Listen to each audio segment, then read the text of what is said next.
song for anyone who tried to rise above the darkness of their life. There's a war that must be won without bombs or tanks or guns, and it's begun when you realize you are a star.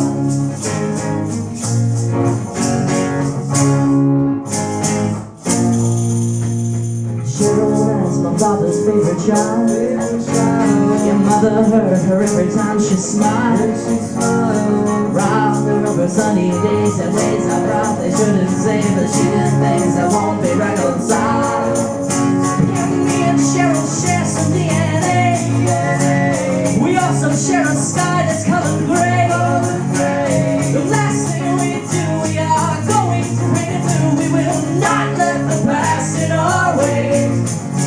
And we are stars for life. We are far from alright. We are shining so bright. We are stars tonight. In heaven, that's my friend from out of state. I know she believes in fighting grace. She has straight and bluegrass nights for Pacific Ocean life, about an hour south of LA. She can't stand the madness anymore. Said everyone's a whore and insecure. She says Botox shots and silicone will not make her feel less alone. She's not coming home without a cure. And we are scars for life. We are far from alright. We are shining so bright. We are stars tonight. Only one never understood that deep inside of us is something more. We are getting on just fine. Not every diamond must be mine. Not every star belongs in Hollywood. It's Harry, that's my father's favorite son. Stuck inside a web he never spun. Well, I know he's decided to break the string like I did. Now he knows he is not the only one.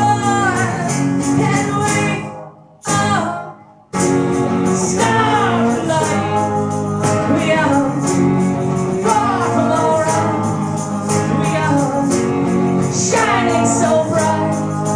We are stars tonight. We are shining so bright.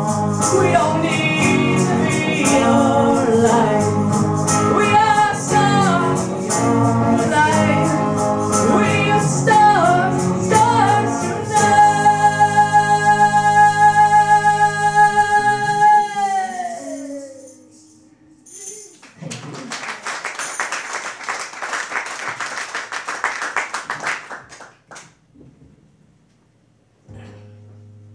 Okay, any thoughts? Yeah, well, one thing that we did, this is one we tried several times in our home studio before we actually went to professional studio. And one thing we did with this, at the very end, you hear Matt and me singing "We Are Stars," and that kind of got built out of the idea when we recorded in the home studio of pulling in some street team members to sing that backup. Like we would have a whole big crowd doing it. We liked the idea, and we started incorporating it into our live shows, and it sort of built into how what you heard Matt and me do just now, and that's what made it off the album. Just a couple, this song is pretty self-explanatory, you know, just a couple people in my life that inspired me, you know, basically being a star in their own right, even though they're not a celebrity or Hollywood, or, you know, there's different references there.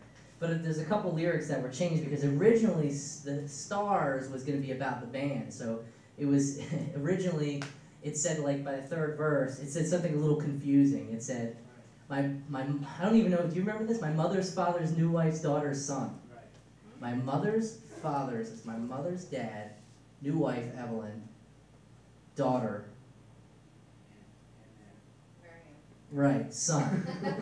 It's my cousin at the time. So, not my cousin at the time, but he was in the band at the time, or whatever, his bassist at the time. So I was trying to make an indirect reference to him and try to do something like whatever. And then Dee was just like, or whatever, because it wasn't melding right with it. So we decided to take band members out, you know, and just keep it about the true heroes, the people in the audience that inspired the song. And that just changed. We did a real simple line, Tabby, that's my father's favorite son, which of course I think Dee or Mike or someone said it made a great cohesion from the beginning when it says, Cheryl, that's my father's favorite child, my older half-sister child. Cheryl, that's my father's favorite child. It is, because he always loved Cheryl more than any other child. But then I had to just take it one little self-deprecating step further and also say his favorite son, that's my little half-brother Tab, you know, so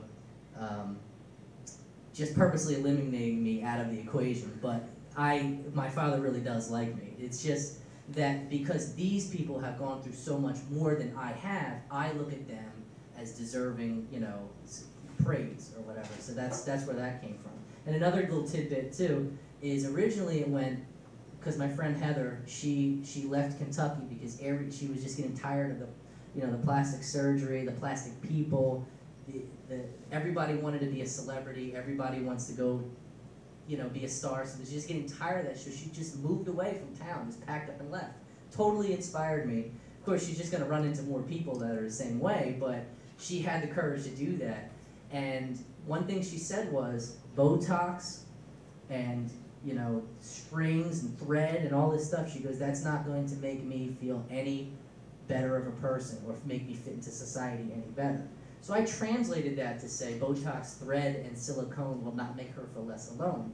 And then one of our associate producers, Ronnie, one time was listening to it, and he was just like, it's good. Because he always says, it's good, it's okay, it's okay, it's good, but it's not great. Why don't you try Botox shots and silicone? And I was like, that has a really good hit to it, so we changed that too.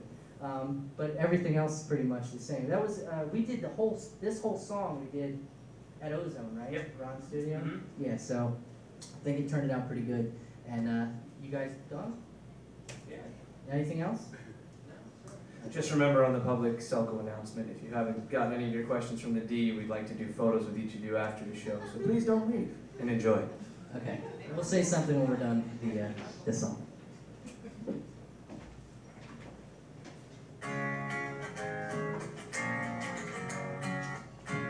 So thanks again, guys, and have a good night.